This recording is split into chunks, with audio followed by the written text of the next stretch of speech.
Je trouve qu'on est dans la création, on peut être relativement bien aidé parce qu'il y a plein d'aides à la création, il y a plein de choses comme ça qu'on peut trouver. Alors c'est pas toujours évident, hein, mais je trouve que ça se trouve assez bien. Par exemple, j'ai fait un spectacle qui marche très bien, qui a une centaine de dates maintenant, et il marche très bien. Il joue. À chaque fois que je le présente à une personne qui est un peu dans les hautes sphères ou en tout cas qui a de quoi produire des choses, on me demande bon, c'est quoi la suite?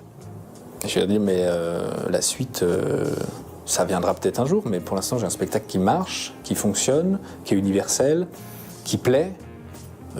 Faisons-le tourner avant de penser à autre chose.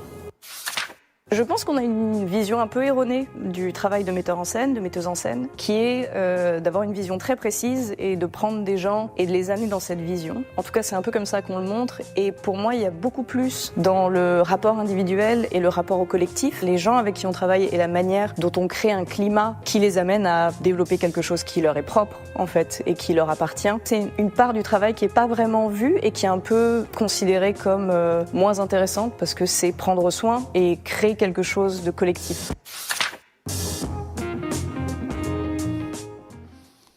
Bien, on va reprendre la suite de notre aventure. Je vous en prie, installez-vous. Donc c'est le chantier numéro 3.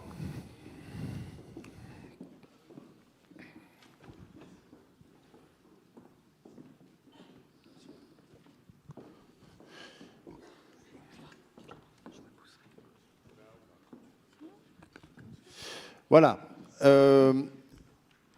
c'est à vous pour, je crois que c'est 8 minutes. 10. 10 minutes 10 minutes. Allez, on y va. Alors, ce chantier numéro 3, du coup, est dédié aux métiers et aux tensions sous lesquelles il se trouve. Une première tension manifeste est d'ordre, on va dire, politique, au sens le plus large du terme. Elle concerne le rôle des artistes et leur déconsidération. Il semble en effet que le dialogue avec les responsables de lieux et les tutelles se soit fortement dégradé. On ne saurait pas trop dater, mais on va dire quand même depuis la crise Covid. Partout, dans toutes les villes, les artistes déplorent un rapport de force très déséquilibré, avec des professionnels souvent inaccessibles, ne se déplaçant plus et exerçant le pouvoir d'une façon trop verticale. Les tutelles, quant à elles, sont vues comme trop souvent déconnectées et démotivées, quelle que soit leur obédience politique d'ailleurs, ne croyant plus au pouvoir d'émancipation de l'art en général et du théâtre en particulier, et souffrant, pour compléter ce tableau un peu noir, d'une vision frileuse et à court terme. Parmi les très nombreuses propositions pour remédier à cette crispation, je vous en livre quelques-unes. Les premières vont dans le sens du renforcement de la présence des artistes dans les lieux. Par exemple, en leur ouvrant la direction des théâtres de ville, en développant le principe de l'association d'un ou plusieurs artistes à un lieu, ou encore par la création de protocoles de rencontres régulières et obligatoires entre artistes et direction au sein des CDN et des scènes nationales. Plus largement, a été posée la question, pourquoi ne pas organiser des réunions régulières tripartites rassemblant artistes, structures, tutelles, pour améliorer la compréhension des enjeux des uns et des autres et la coopération entre les parties prenantes. En ce qui concerne les tutelles, on a parlé de la diversification nécessaire de la composition professionnelle des commissions, en y introduisant par exemple des spectateurs assidus, des universitaires ou pourquoi pas des travailleurs sociaux. Il a été aussi souvent question, de manière un peu cruelle, il faut bien le dire, de l'instauration d'une formation artistique obligatoire pour tous les responsables en charge de politique culturelle. Enfin, à destination de tout le monde, programmateurs et membres des commissions, pourquoi ne pas mettre en place, via une plateforme dédiée, un nombre minimum obligatoire de spectacles à aller voir. C'est donc exprimé véritablement un malaise dans la relation entre artistes et acteurs culturels, mais ce malaise prend également d'autres formes concernant le travail proprement dit des artistes. Oui, dans l'atelier responsabilité, c'est aussi beaucoup exprimé ce ressenti de forte hiérarchie à l'œuvre et de hiérarchie très sclérosée, en fait. Et ces hiérarchies portent pas seulement entre les personnes, mais aussi sur la nature du travail. Beaucoup des metteurs et metteuses en scène que nous avons rencontrés font ce qu'on appelle du travail de territoire. Ils et elles sont tous très attachés à ce travail de territoire qui, de leur dire, est de nature à renouveler le pacte démocratique par toutes les interactions que ce travail suppose avec les habitants d'un territoire et avec toute la population qui ne va pas naturellement au théâtre. Cependant, il et elle déplorent que ces projets donnent peu droit à reconnaissance de la part des tutelles et des pairs. Souvent, il est dit, quand on fait ce travail, personne ne vient nous voir et c'est peu pris en compte quand on va demander des subventions, ensuite dans les conventions, etc. En termes de propositions, cela se traduit donc ainsi, accorder plus de reconnaissance et de soutien financier aux artistes qui travaillent sur le terrain. Alors, tension politique, mais bien sûr, évidemment, tension économique, baisse des subventions, contexte budgétaire très, très contraint. Et tout ce contexte aiguise les critiques sur le mode d'attribution des subventions, qui est jugé opaque et dont les critères semblent aujourd'hui décalés par rapport à la réalité, notamment la réduction des créneaux de programmation et donc des possibilités de diffusion. Dans les propositions, en dehors du doublement du budget de la culture et de la meilleure répartition des subventions, il a été question de rendre les modalités d'accès de répartition de ces subventions plus transparentes, de mettre en place des critères objectifs et systématiques pour l'attribution de subventions, basés par exemple sur les questions d'écologie ou de diversité.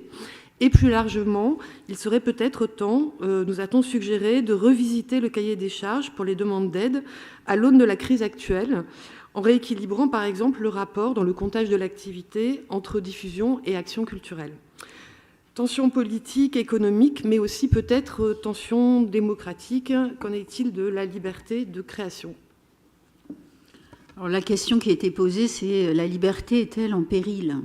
C'est pas ça qui s'est exprimé, c'est pas l'idée d'une liberté en péril, il y a l'idée qu'un cadre juridique existe et qu'il a été encore renforcé par la ministre de la Culture et que ce cadre juridique, il est suffisant probablement pour les cas qui donnent lieu à juridiction.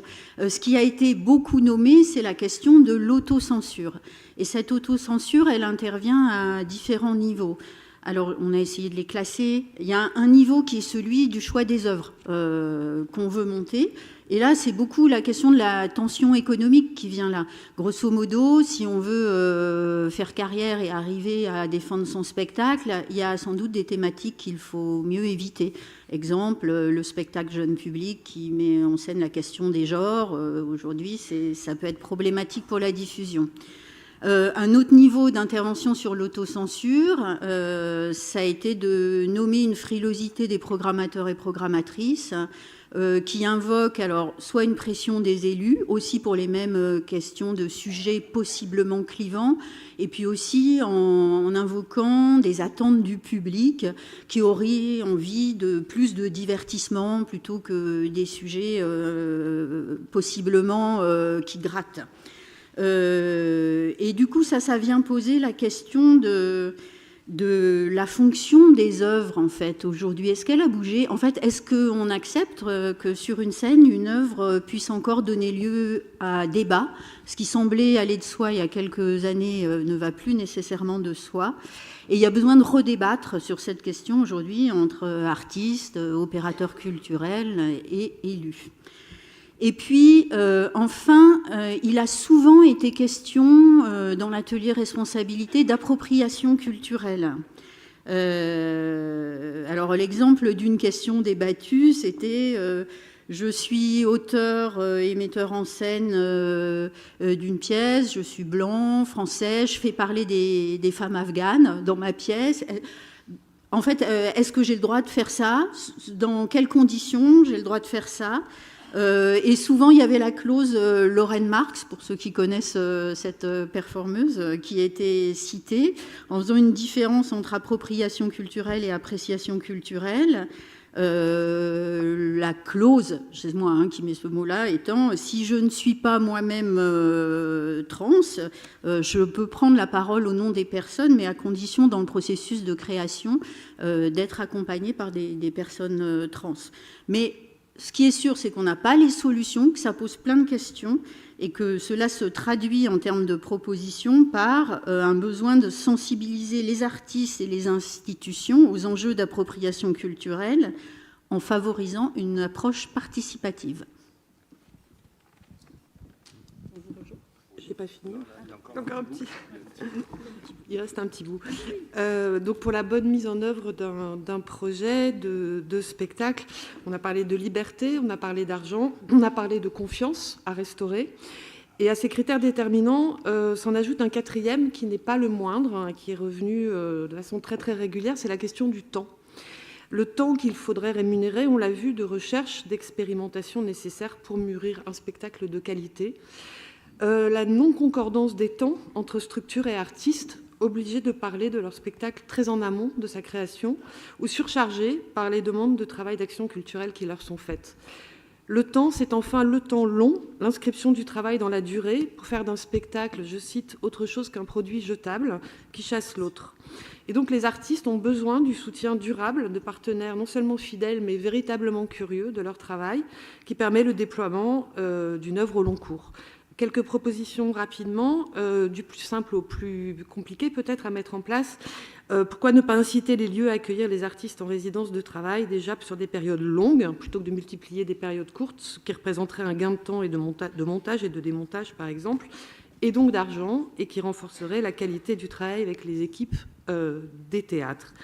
Pourquoi ne pas associer systématiquement un artiste à une structure pendant 3 ans, avec évidemment pour corollaire l'interdiction pour un même artiste d'être associé à plusieurs lieux. Et enfin, pourquoi ne pas rêver de développer des équipes artistiques permanentes? Bien, merci beaucoup. Il y a une chaise qu'on a rajoutée parce qu'on est décidément très nombreux aux assises.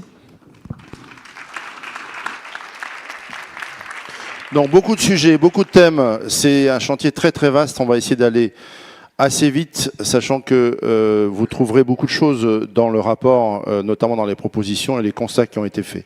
On va commencer sur un sujet politique, qui est celui de la censure et de la liberté de création.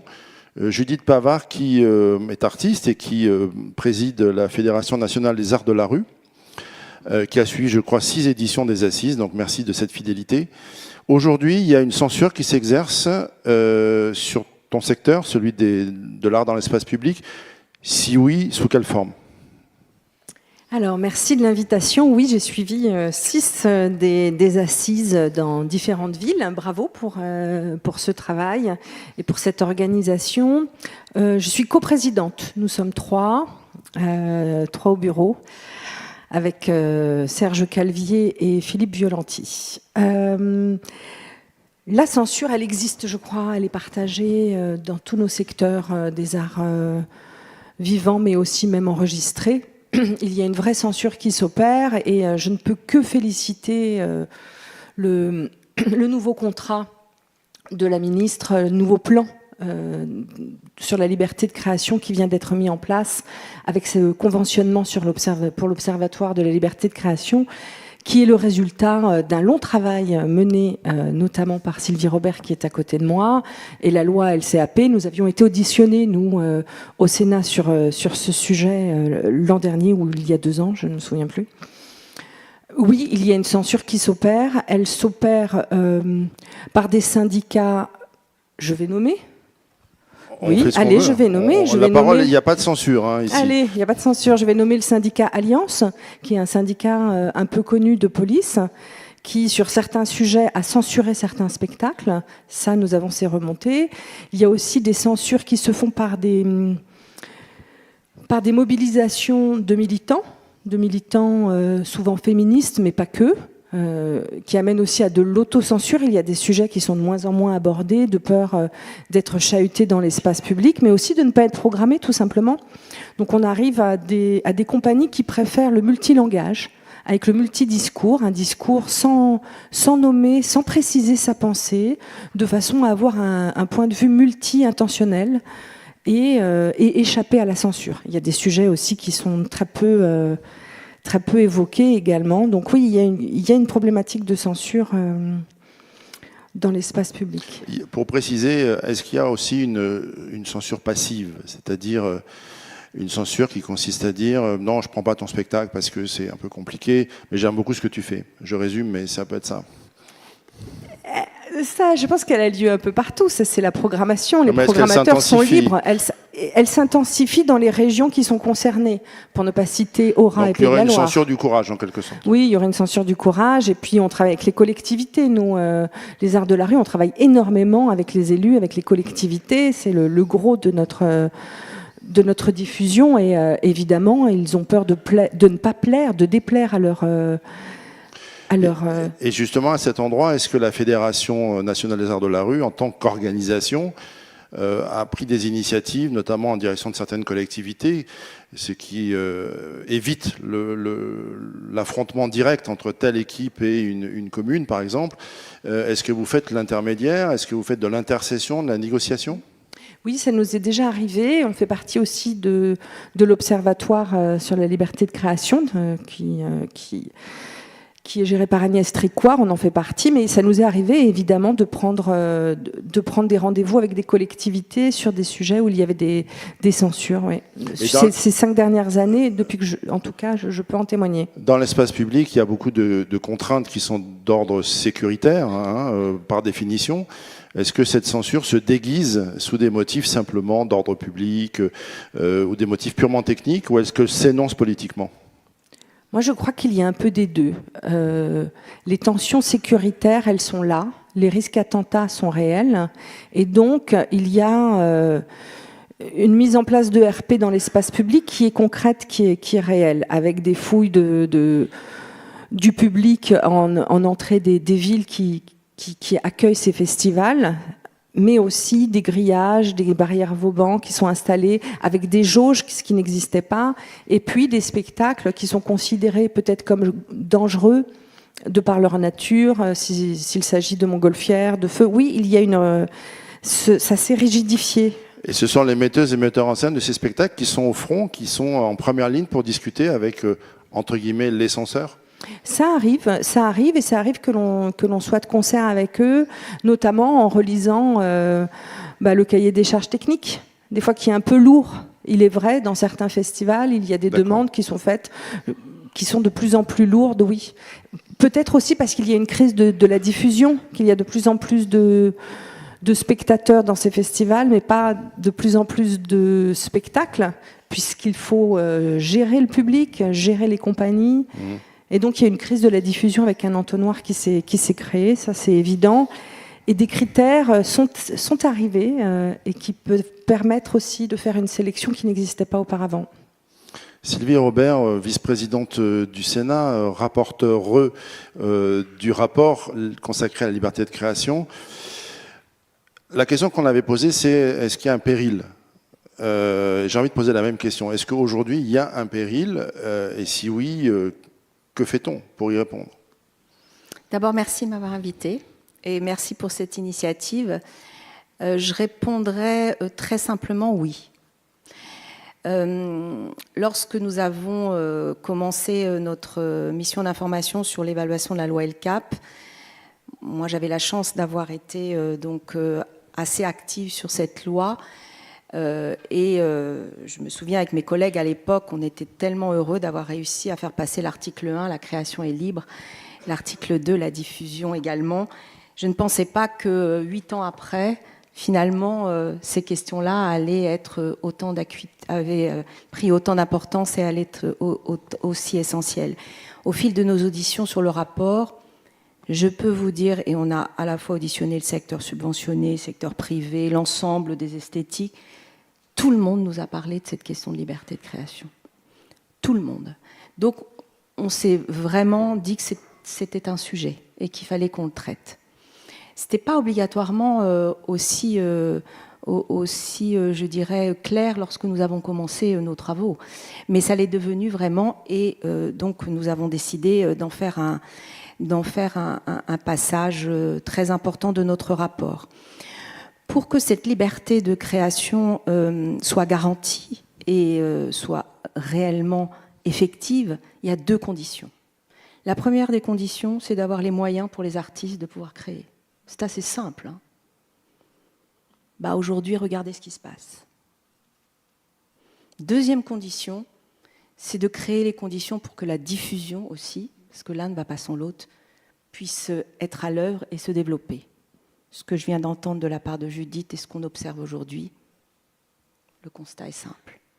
Donc déjà, sur les 2 conditions pour que cette liberté de création soit effective, aujourd'hui, dans le contexte actuel, j'arrive de la loi de finances de vendredi dernier sur le budget culture du ministère de la Culture, on voit ce qui se passe dans un certain nombre de régions, on voit dans quelle situation sont les collectivités. Aujourd'hui, ce que je peux vous dire, c'est qu'effectivement, la liberté de création, aujourd'hui, est en danger, je peux le dire comme ça.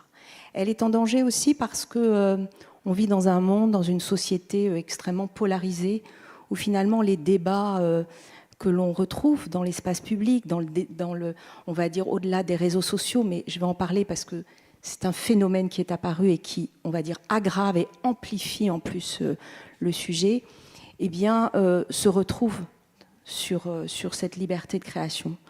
On a bien observé que les chefs d'accusation, on va dire, se sont diversifiés, que ceux qui, à un moment, peuvent être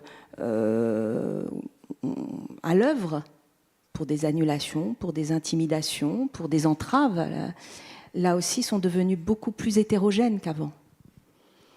Et donc vous avez, ce qu'on a dit, un climat qui s'est installé depuis ces dernières années et qui nous a poussé à demander au ministère, j'ai eu le ministère plusieurs fois en ligne, à ce qu'il puisse y avoir... alors c'est un plan, pour l'instant c'est un plan, on attend le haut fonctionnaire, hein, mais en tout cas qu'un certain nombre de dispositions puissent être à l'œuvre. Des dispositions législatives, hein, on l'a mis dans notre rapport sur l'article 2, sur la question du délit d'entrave. Aujourd'hui, personne ne porte plainte, hein, pour des raisons qui sont que... ce qu'on avait mis dans la loi à l'époque, on ne pensait pas, qui sont les conditions de constitution du délit, sont beaucoup trop exigeantes et on voit bien que c'est beaucoup plus compliqué. Et donc il va falloir qu'on travaille entre le ministère de la Culture et le ministère de la Justice pour pouvoir simplifier ces procédures. Mais je crois qu'il y a des dispositions législatives, il y a des dispositions qui sont assez simples, le guide, la sensibilisation, etc. Mais ça n'est pas anodin. Ça n'est pas anodin. Je pense que ça fait partie Et puis, vous avez... alors, nous, on avait été très loin. Moi, je voulais un défenseur de la liberté de création sur le modèle du défenseur des droits. Alors là, on m'a dit, dans le contexte actuel... mais comme la défenseur des droits, aujourd'hui, n'a pas dans ses missions... Mais on pourrait y rajouter cette compétence. Bah oui, j'ai proposé. Voilà. Ce serait intéressant de pouvoir travailler sur ce sujet-là. Donc, c'est un sujet qui n'est pas très documenté parce qu'il est délicat, il est sensible. Stéphane, tu as parlé très justement d'autocensure. C'est compliqué l'autocensure à déceler. Hein. À part, oui, on m'a dit que je crois qu'il vaudrait mieux pas. Moi, il y a des élus qui m'ont dit qu'ils avaient été... il faut vraiment voir que c'est très, très complexe. Il y a à la fois des élus qui sont victimes, je dirais, d'intimidation de la part de mouvements extrémistes qui, via des réseaux sociaux, via des lettres, leur disent... peut-être que ce sujet, il ne faudrait peut-être pas l'aborder et que on a vu que dans ce festival... voilà. Est-ce qu'il y a une désinhibition de la parole des élus ? C'est-à-dire ? C'est-à-dire qu'on peut dire à voix haute ce qu'on pensait à voix basse avant. Je pense que oui. Mais je pense que c'est aussi, malheureusement, ce que nous vivons aujourd'hui dans notre société en termes de débat public. D'accord. Je suis effarée de ce qui se passe.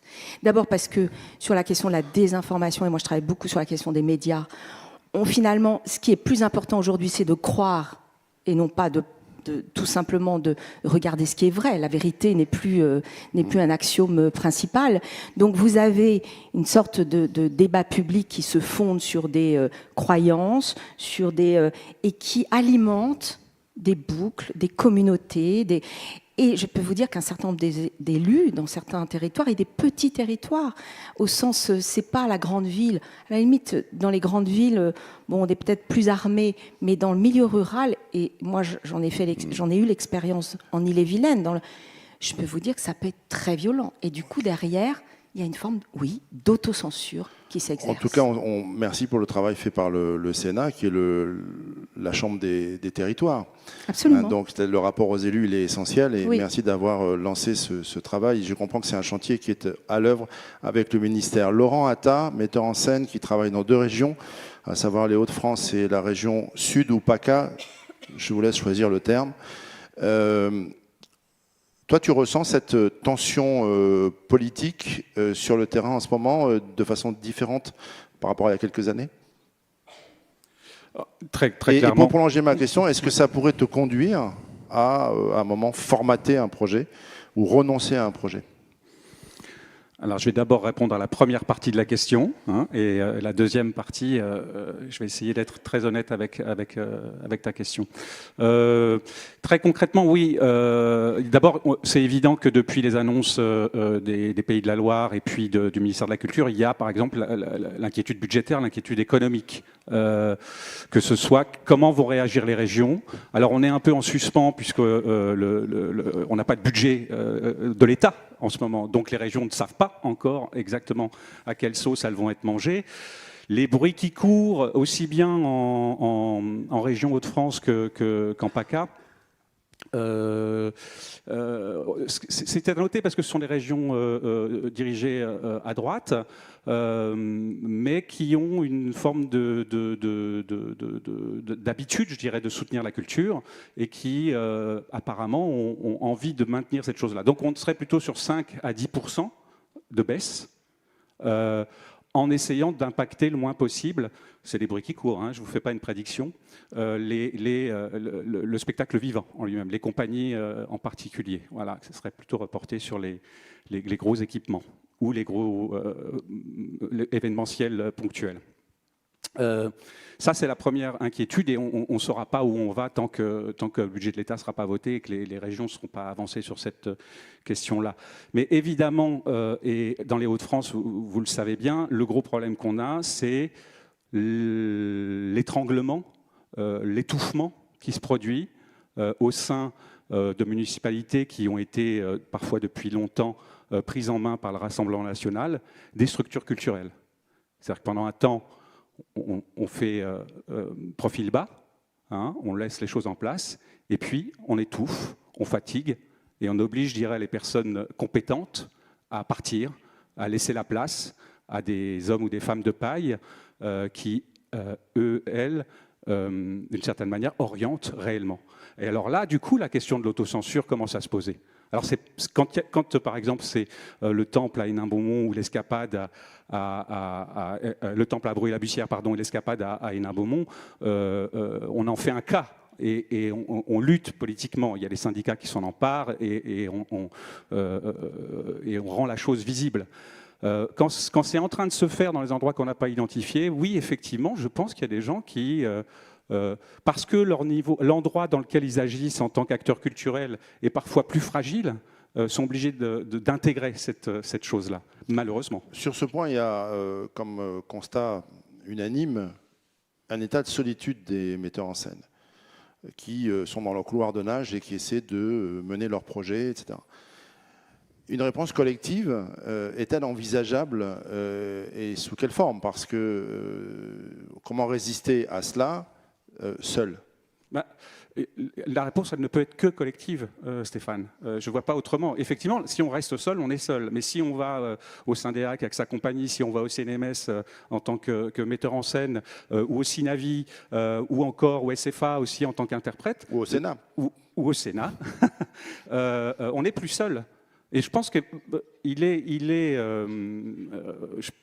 c'est des débats qu'on a au sein de ces cénacles-là, ultra important d'avoir une position commune par rapport à cette politique d'étouffement, d'étranglement. Mais ça peut passer aussi par un dialogue qui se renoue autrement avec le politique, pas exclusivement au sein de la profession. C'est pour ça que j'évoquais le Sénat. Alors c'est pour ça que j'ai commencé par le cas des 2 régions de droite qui, comment dire, d'une certaine manière, essayent d'absorber le choc, de maintenir les structures. Là, il y a des possibilités de discussion encore. Ok. Hein, peut-être il faut élargir un peu son mode de pensée à cet endroit-là, mais il y a des alliances tactiques à avoir. Très bien. Tristan Petit-Girard, auteur, metteur en scène, producteur.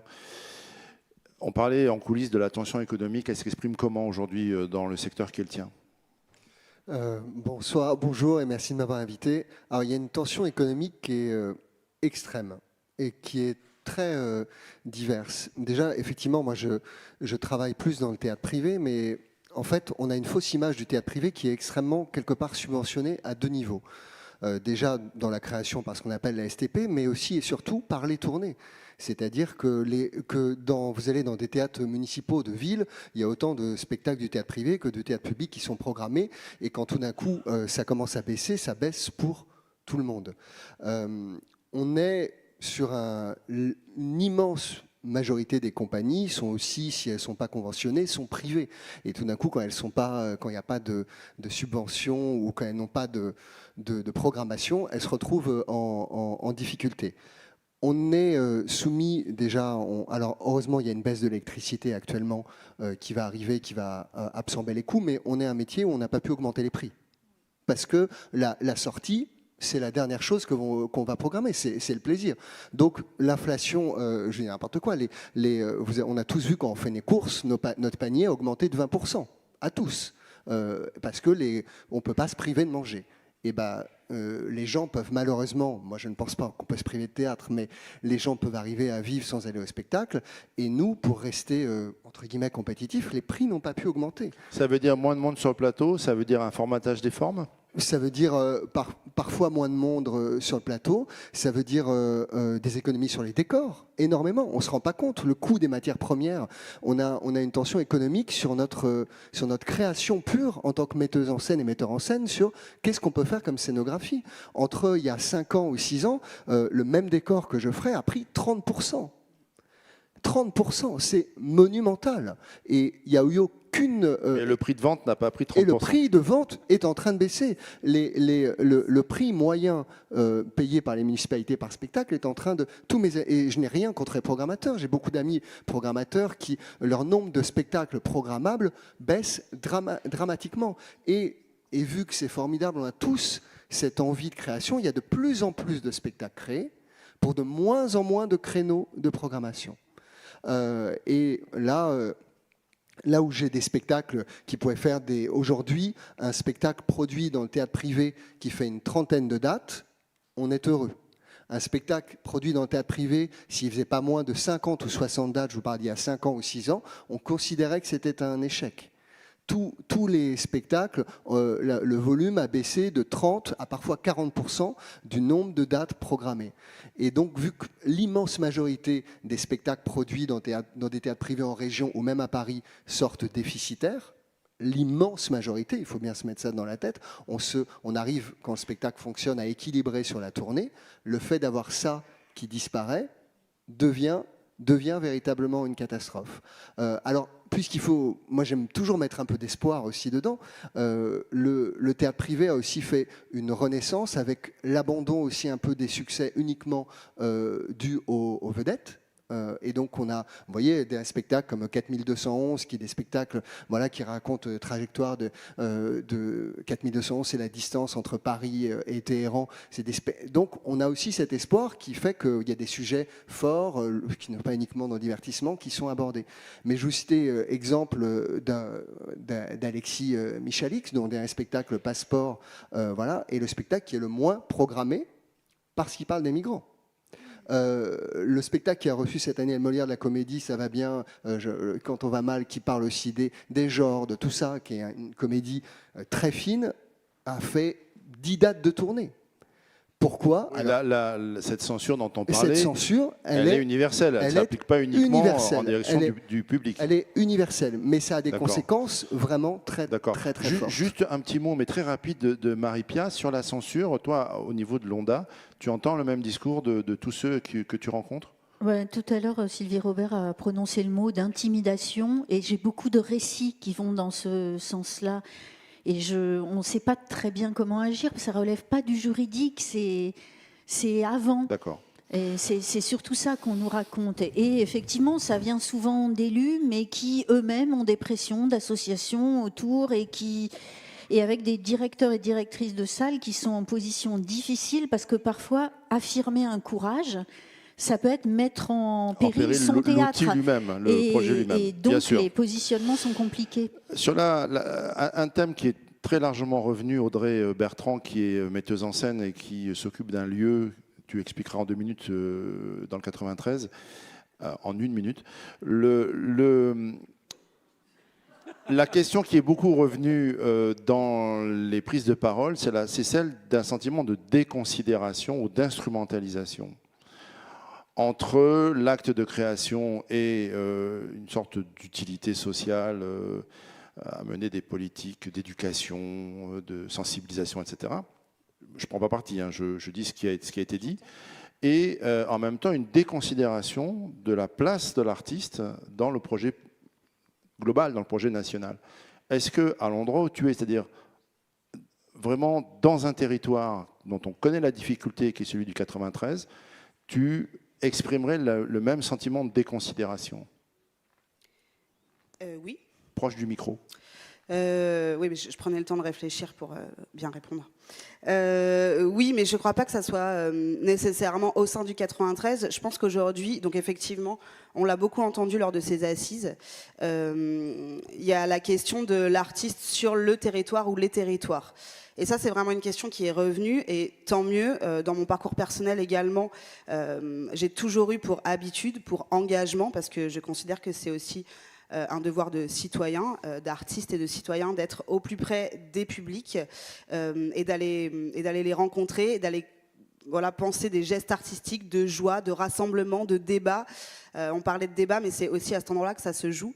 Et effectivement, durant toutes ces assises, les metteuses et metteurs en scène ont beaucoup parlé de leur engagement sur les territoires et de tout le temps finalement qu'ils prenaient ou qu'elles prenaient à faire, que ce soit des ateliers théâtre, que ce soit des spectacles hors les murs, que ce soit des actes de sensibilisation et de partage, et avec pour sentiment, bon, pas du tout au niveau des publics, et ça effectivement je pense que vu tout ce qu'on entend, c'est important de le dire, c'est hyper joyeux en fait, c'est hyper bien reçu effectivement au niveau des structures, et je ne parle pas forcément ici des collèges et lycées, parce que bien souvent on a pour habitude de s'arrêter ici, mais de tous les publics qu'on peut rencontrer, de toutes les actions qu'on peut mener et proposer.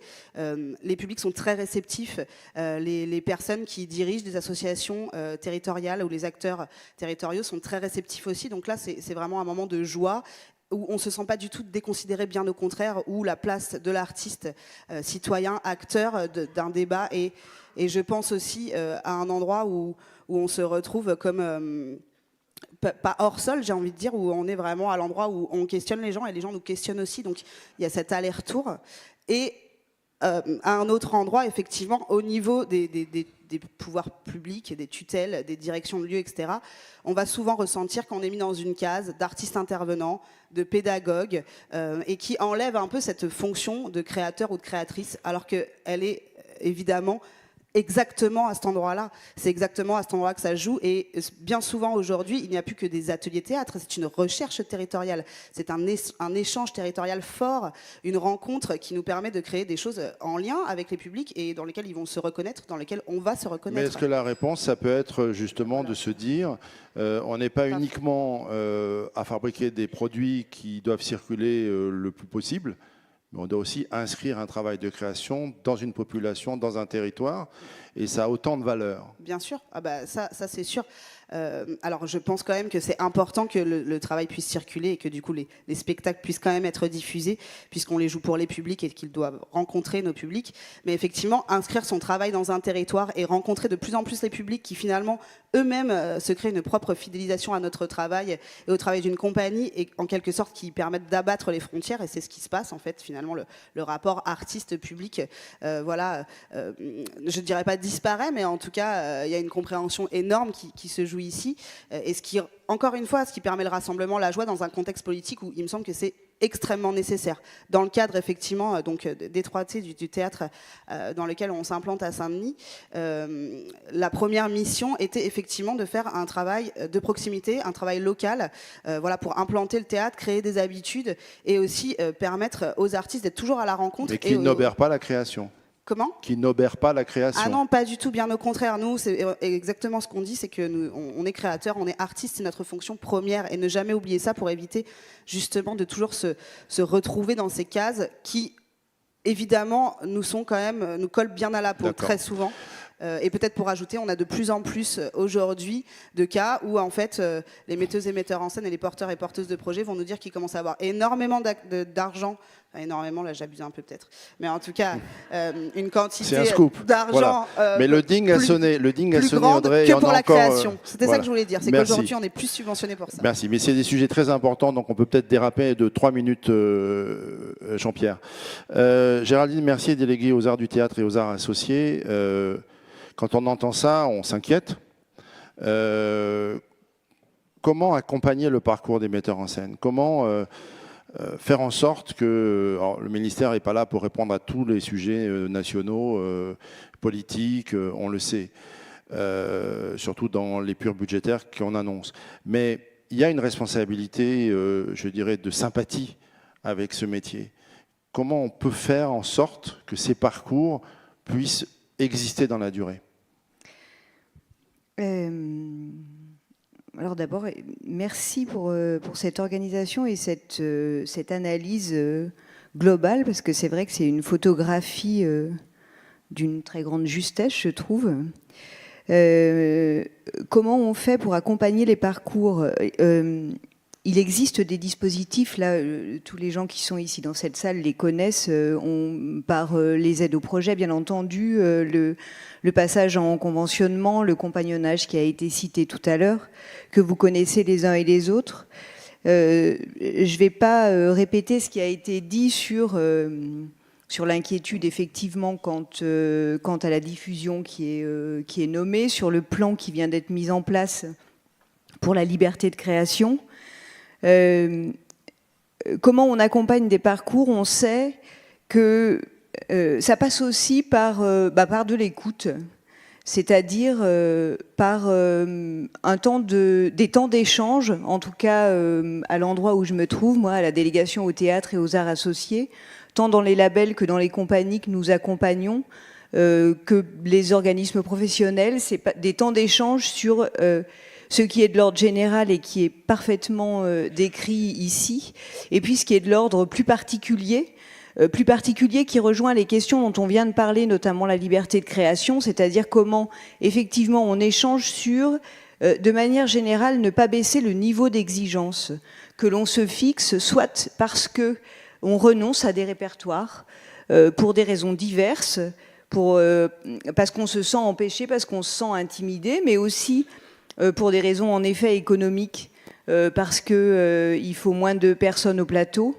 Donc ça passe aussi, je pense, par un lien constant et puis par des discussions autour de ce que c'est que fabriquer un spectacle, ce que c'est que porter cette parole et comment est-ce qu'on peut accompagner ces choix. En essayant d'encourager à, en effet, ne pas baisser le niveau d'exigence. Il y a une chose quand même dont on peut se réjouir aujourd'hui, c'est quand même la présence des femmes qui... Alors on sait qu'on n'est pas encore arrivé au niveau sur le plan des budgets de production, mais on peut quand même aujourd'hui se réjouir sur l'aide aux compagnies et sur le nombre de compagnies. C'est la représentation des femmes qui proposent des spectacles de grand format de plus en plus, et sur cet endroit de la parité. Je crois que ça, c'est un combat qui est toujours à mener, mais qui a quand même réellement progressé de manière globale sur le plan politique, sur le plan aussi de la presse même, et du soutien à ces initiatives. Voilà. Il faut rappeler que l'action du ministère de la Culture, elle n'est pas uniquement à l'échelon central, mais que pour la plupart de ceux qui sont dans cette salle, elle s'énonce à l'échelon déconcentré. Ça veut dire que cette philosophie du dialogue, elle doit aussi s'exprimer au niveau des DRAC. Et je dois préciser d'ailleurs qu'on a reçu pour les assises nationales un soutien de la DGCA, on vous en remercie, et des DRAC très présentes. Et je vais être un peu provocant, on avait parfois un peu l'impression qu'on arrivait à rassembler ce que les DRAC n'avaient pas la possibilité de faire, c'est-à-dire de créer un dialogue en région que la puissance publique avait du mal à mettre en œuvre. Je n'en tire aucune conclusion, mais on peut continuer à aider les DRAC et le ministère dans cette logique, hein, avec plaisir. Et vraiment, on est très en retard déjà, et je vais me faire enguirlander. Donc Judith, mais vraiment très très rapidement. Très rapidement. Oui, en fait, de concert avec Sylvie, on avait un point que nous n'avons pas abordé. Très rapidement. L'esprit de synthèse qui vous caractérise. Non, mais vraiment très rapidement. Disons qu'il y a une disparition, nous, dans les arts de la rue, des grandes formes, puisque d'un point de vue sanitaire et sécuritaire, il n'est plus permis aux grandes formes d'exister en France. Donc elles s'exportent à l'étranger. Et la deuxième chose, c'est que on a constaté que les achats de plusieurs représentations, on nous demandait en fait de jouer 3 fois en n'étant payé que 2.